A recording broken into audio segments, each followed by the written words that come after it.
In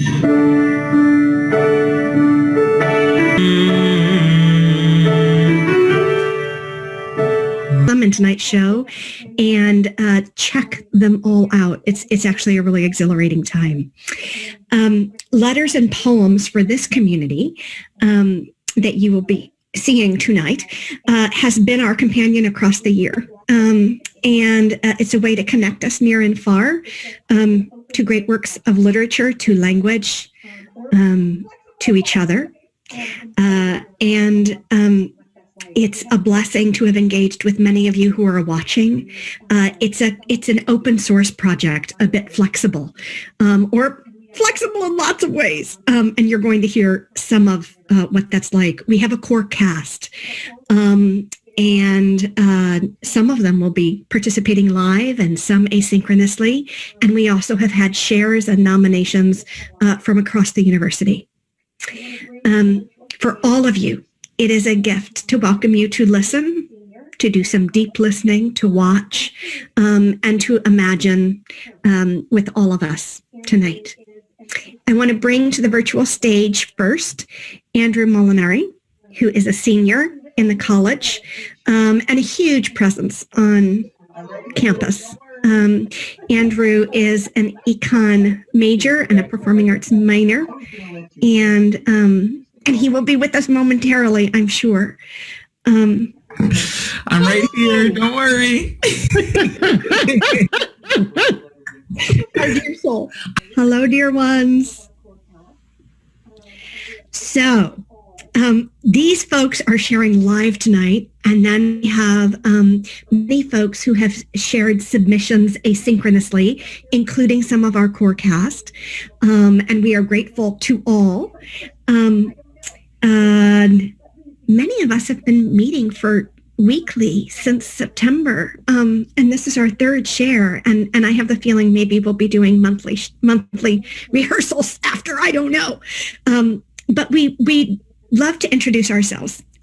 So I'm going to ask everybody to do a one word of what you hope for from tonight, and tag someone when you're done. So I hope for joy. Paulina. I hope for beauty. Andrew. I hope for inspiration. Maya. I hope for joy. Sam. I hope for love. Shakir.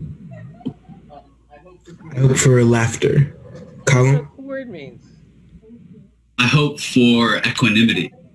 Olivia? I hope for fun. Kellen. I hope for community. Back to Maya. Thank you. I'm already feeling some community. And we are going to begin kind of the formal shares with someone who has been part of our community the whole time. This is a meditation and a poem.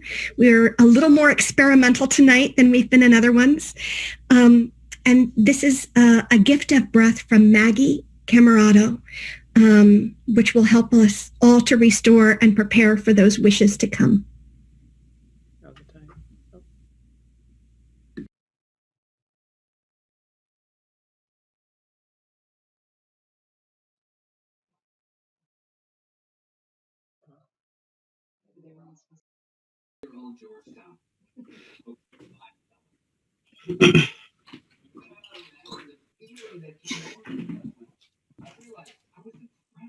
Mr. John S. Felon, Georgetown Law School, Washington, D.C.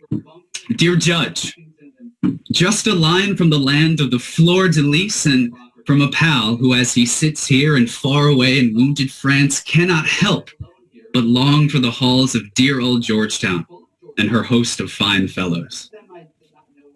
You cannot imagine the feeling that came over me, Judge, when I realized I was in France, an aviator, when just but a few short months ago we were bunking together in Washington and trying to tell each other which knew more of the subject of real property than Daddy Baker.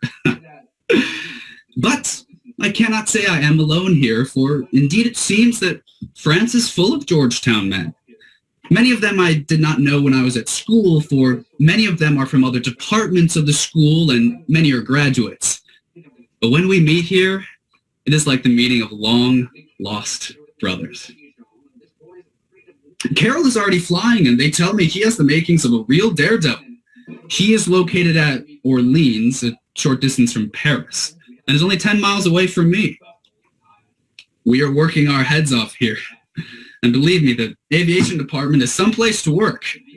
But as soon as I can get a little time, I think I'm going to try and get to see Carol. McCabe is here with me too at Dijon, and this boy is afraid of nothing. His only grievance is that they will not let him take a machine and go to Berlin and personally meet the Kaiser himself. We have many little conflabs about old times at school, also about the F Street beauties. But say, when it comes to beauties, why, F Street is only one avenue removed from France to Washington.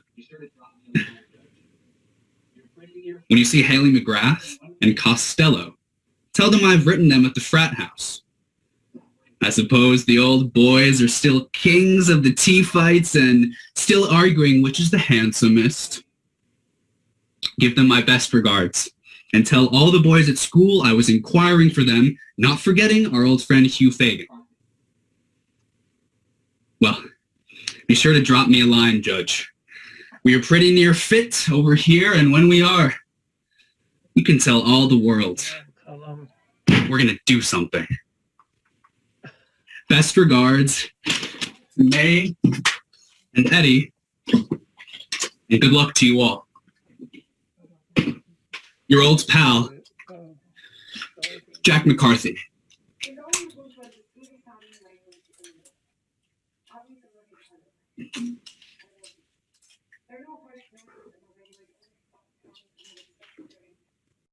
Thanks, Camila.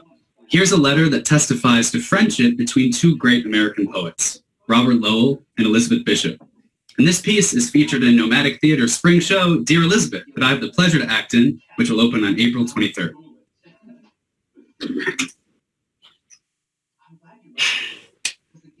Dear Elizabeth, you must be called that. I'm called Cal, but I won't explain why. None of the prototypes are flattering. It's Calvin, the Caligula, Caliban, Calvin Coolidge. I'm glad you wrote me, because it gives me an excuse to tell you how much I liked your New Yorker fish poem. Perhaps it's your best. Anyway, I felt very envious reading it. I question a little the word breast in the last 4 or 5 lines. A little much in its context, perhaps. But I'm probably wrong. P.S. I'd like to have you record your poems when you come here. I hope you'll really come here this fall and we can go to the galleries and see the otters. Yours, Cal.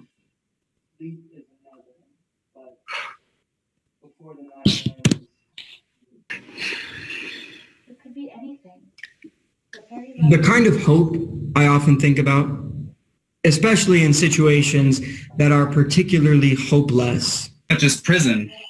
I understand above all as a state of mind, not a state of the world. Either we have hope within us or we do not. It is a dimension of the soul. Hope is not prognostication. It transcends the world that is immediately experienced and is anchored somewhere beyond its horizons. I don't think you can explain it as a mere derivative of some movement or of some favorable signs in the world. I feel that its deepest roots are in the transcendental. Just as the roots of human responsibility are.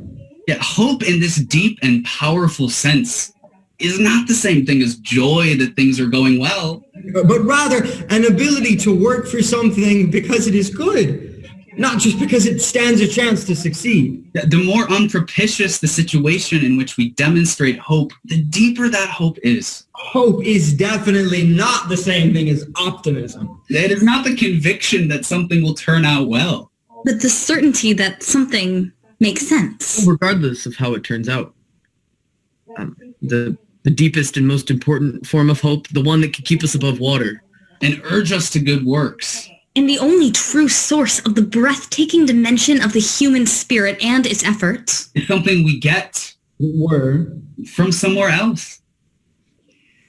It is also this hope above all that gives us the strength to live.